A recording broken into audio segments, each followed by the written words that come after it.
তারপরে এগুলোতে আবার ওই মাছের যে আড়ত, ওই আড়তে নেওয়া হবে আর কি।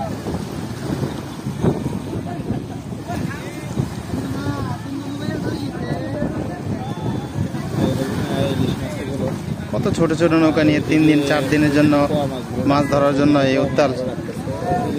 উত্তাল সাগরে চলে যায়। দেখেন এই যে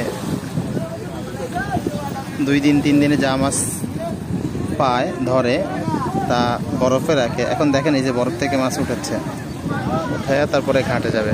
এই যে এখানে ঘাট, চেয়ারম্যান ঘাট। এই যে আরেকটা ট্রলার আসতেছে, এটা থেকেও ঠিক একইভাবে এই যে আসতেছে,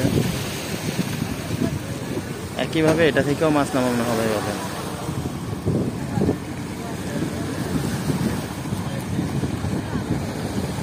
ওই যে পিছনে যে ট্রলারটা দেখতেছি, ওইটা থেকে মাছ নামানো শেষ বা প্রয়োজনীয় জিনিসপত্র নেওয়া শেষ তাদের, তারা আবার চলে যাচ্ছে।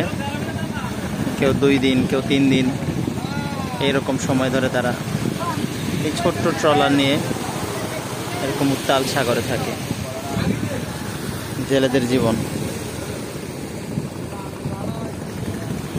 আমি মনে করি আল্লাহ আমাদেরকে সমতলে অনেক ভালো রাখছে।